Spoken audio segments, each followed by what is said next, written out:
Bonjour à tous, je suis David Leclerc, votre analyste pour belgianinvestor.be et voici la mise à jour en vidéo de mon avis concernant les indices boursiers. Alors analyse qui se fera pour la semaine de la Toussaint, c'est-à-dire la semaine du 31 octobre 2016, en collaboration avec FXN sur la plateforme TradingView. Alors l'information sur les risques, vous les connaissez, je vous laisse quelques instants pour les redécouvrir. Ma technique à moi, c'est la technique des impulsions, une technique que je peux vous enseigner. Et passons sur notre graphique.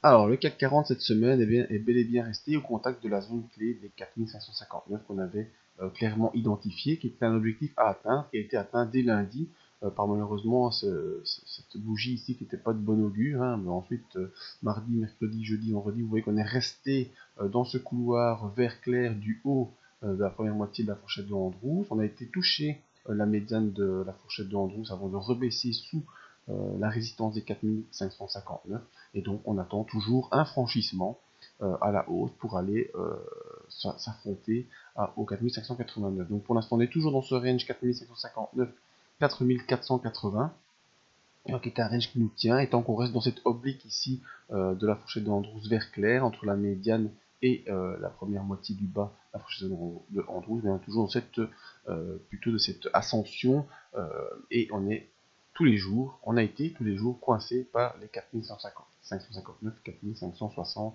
qui est une barrière pour l'instant qu'on n'arrive pas à franchir et qui ne pourra ouvrir une impulsion que si on franchit à la hausse cette barrière pour ouvrir des horizons un peu plus opportuns là, vers les 4700 points, qui pourrait être un objectif dans le court terme si on franchit les 4550. Malheureusement, on est aussi drivé par le SP500, et le SP500, ben voilà, j'ai fait une petite analyse ici, rapide sur TradingView, hein, où la plupart des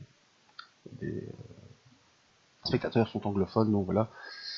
Ce qui se passe sur le SP500, c'est assez clair, on attend.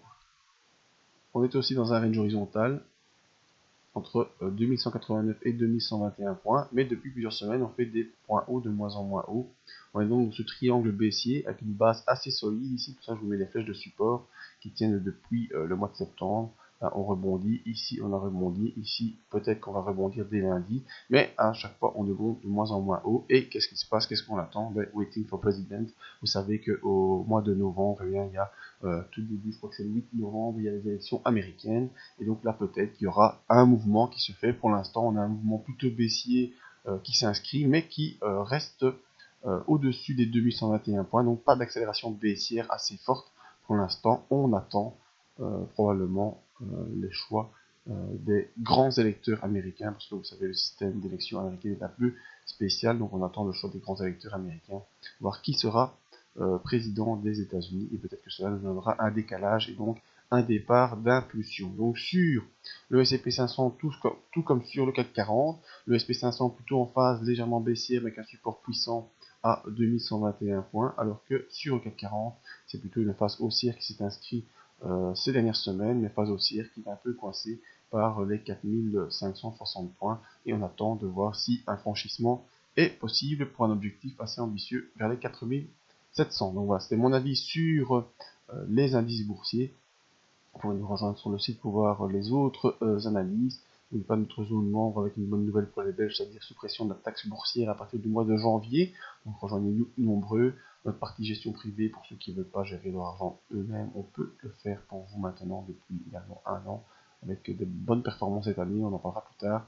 Et sinon, les formations à l'analyse technique, si ça vous intéresse, n'hésitez pas à venir consulter cette zone. Merci à tous et à bientôt.